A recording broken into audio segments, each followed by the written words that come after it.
Hello everyone and welcome back to my channel. So today we are going to flip the script a little bit and do a sort of tarot card 101. So in one of my recent videos, someone commented asking me to go over my most used terminology, labels, how I decide how many cards I'm pulling, go over your chakras, things like that. So that is what I'm going to be doing in this video today. I am going to be doing some readings after this video as well. So don't worry, whenever I do decide to post up this video, there will be a general energy reading coming soon after that.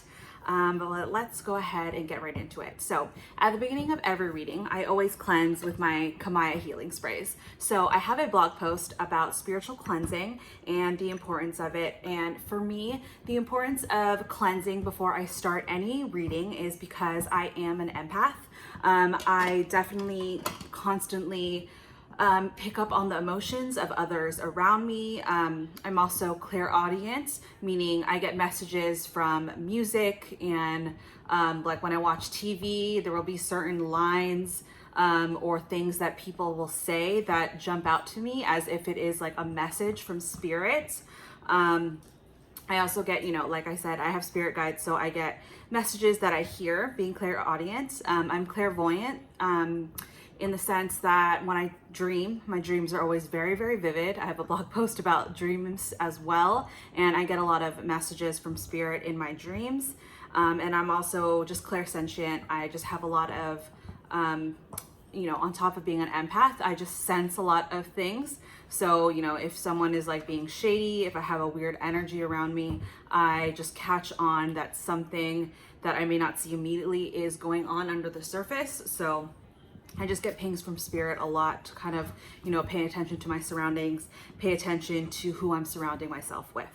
So with that said, that is where spiritual cleansing comes into place. Also Kuan Yin, for this particular spray, Kuan Yin's essence. Kuan Yin is one of my spirit guides. So she is a Chinese goddess, spirit of love and compassion and kindness. So that's why she always helps me in my love readings. So with that said, let's go into the labels that I use. So first off, I like to keep things very gender neutral. That is why my go-to label will always be your person. So whether you are in a relationship between a man and a woman, or man-man, or woman-woman, it's always your person. Or if you're bisexual and you have many different kinds of partners, your person is my go-to label that I prefer to use to keep things gender neutral, so that whoever is watching, since they are general readings, they can take it as it resonates. Next, after that, we have the divine counterparts. So in any loving and stable, healthy relationship, it will be between two divine counterparts. So when I use the abbreviation DM, that stands for divine masculine. When I use the abbreviation of DF, that stands for divine feminine. So as humans, we all have masculine and feminine characteristics, but in a couple, particularly there's one person who carries the more masculine energy and there's one energy who carries the more feminine energy. So whether you are in a man-man relationship or a woman-woman relationship, between the two of you, you will know whose energy is more masculine and whose energy is more feminine. So that's why, you definitely just want to tune into your own intuition and take it as it resonates. When I am, channeling someone, and the person that you're thinking of when listening to or watching the reading, that is your person or your divine counterpart. So that is what I mean when I say DM, DF, divine masculine, divine feminine. Next, we have soulmates. So soulmates are actually not only loving relationships, soulmates can also be friends. Soulmates can be pets. Soulmates can be, really close family members that you have. These are people who just perfectly align with you, have your well-being always at the forefront of their intentions towards you, and they were always loving and caring towards you.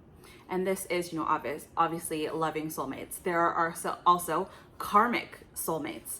So when I mention karmics are people who are brought into your life to teach you lessons, to teach you karma, to bring karma to you, whether it is, a good relationship that ends karmically so that you can learn the lesson that way, or there are just negative karmics who come in and are right off the bat abusive, hurtful towards you, who put you down, things like that. So when I mention karmics again, they do not only have to be romantic partners. Karmics can be karmic family members. They can be karmic children. They can be karmic friends. Anyone who is brought into your life to teach you a lesson, and they can be, a generally good karmic, meaning, in general, they are a good person, but, through a few mistakes and a few bad actions, they turn into a karmic partner for you so that you can learn a specific lesson, so that you can take that lesson and then continue to grow up and become a better version of yourself. So that is what I mean by karmics. Next, and the last label that I will use on occasion is twin flame. So I know there's a lot of people who either don't believe in twin flames, or there are the people who are too obsessed with the twin flame journey, which is why I don't like to really label a specific reading as twin flame unless a twin flame card comes up during my reading. That's the only time I will actually put that label on it. Twin flames are the most rare type of soulmate connection that you can have.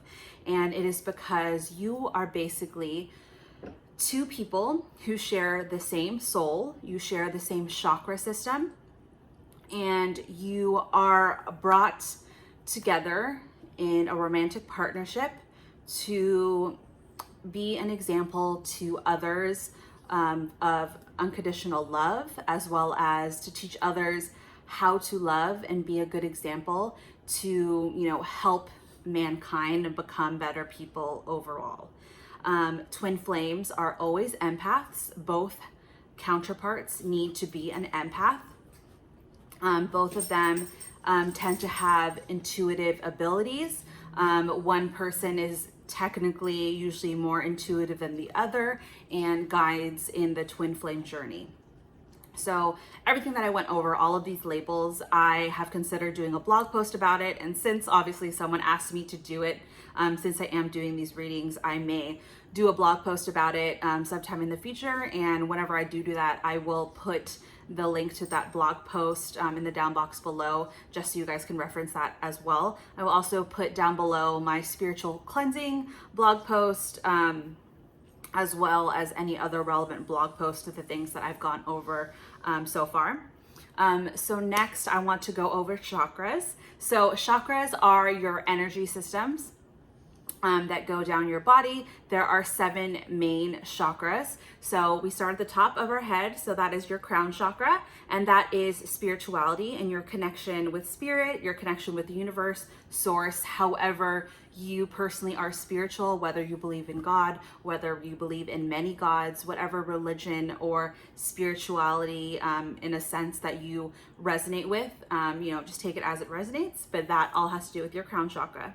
The next is your third eye chakra, and that is your intuition and your ability to trust your own intuition and trust the choices that you're making and trust the things that are going on around you. So that is third eye. Next, we have the throat chakra, and that is your ability to communicate or not communicate when it is blocked. Next, we have the heart chakra. That is your ability to give love as well as receive love. So when it is blocked, you have issues trusting people, you have issues letting people get close enough to be able to fall in love, and you block love from coming to you. And when your heart is open, you're able to openly give and receive love in a healthy way. Under that, we have the solar plexus, and that is your self-confidence and self-awareness and just being able to express who you are. Under that, we have the sacral chakra, and this is all about passion and creativity. This is also, where your sexual energy comes into play, but of course, this is more about passions and creativity, and it doesn't have to only be about sex. And then we have the root chakra or the base chakra, which is at the very bottom of your bum. And that is all about feeling stable, feeling protected, and just overall grounded and in your body. So when all of your chakras are aligned, you feel the best possible version of yourself. You feel very balanced, you are at ease, you are not anxious, you are not depressed, you don't have any emotions running through you that you are unable to control. And that's why it is so important to meditate and to really pay attention to how you feel in your body. And when any of those chakras feel out of alignment, what are you currently doing that is affecting that, and how can you, go into that space and correct it. So all of the chakras are also color coded. So the crown chakra is purple, the third eye chakra is a navy blue, the throat chakra is blue, the heart chakra is green, the solar plexus is yellow, the sacral chakra is orange, and the base or root chakra is red. So that is your chakra system. So whenever I mention that, like, oh, my throat is acting up while I'm channeling this person, so their throat chakra is blocked, that is what I mean. And lastly, how many cards I choose. So in general, I always like to start my reading with 6 cards. First, I pull out the top 3, and the top 3 cards is always going to be the main source of energy for the reading. If you want to look on my website under my card reading services, this is like the 6 card tarot spread that I use in general. That is how I lay the cards out on my table, so that we have the top 3 cards. And then with those out, I reveal what energies I am feeling and I start the reading. From there, I pull out 3 additional cards to finish off the triangle. And that is basically what is coming towards you that you are unaware of. And then we go to the bottom of the deck. So the bottom of the deck is the shadow cards. Again, things that you may not see coming, that you are unaware of about the situation. So I pull from the bottom of the deck until spirit basically tells me to stop, when, like, there's no more clarification that you're going to get from going at the bottom of the deck. And then, with the cards that are already out on the table, if there are any karmic energies, which would be, any queens that are in reverse, an empress who's in reverse, any kings that are in reverse, any knights that are in reverse, any energies like that jump out to me, that spirit says, let's tap into those energies. That is when I choose to either go into clarifying messages, or I go into one of the oracle decks that I created. That's generally how I choose how many cards. So here's a sneak peek of what my table looks like after I do a reading here on YouTube. So first I lay out the original 6 cards down, and then I go from the bottom of the deck, and then I just start scattering the cards on top of each other. I got some cards over here, and then I have my channeled messages. Since this deck is smaller, I tend to put it in this cup holder. I got this little table at TJ Maxx, so if anyone is looking for something like this, it's also great, for a laptop when you're working on your bed or on your couch, just as a way to work. It's a good work from home station. And then I also scatter the channeled messages as well as any oracle cards on my table.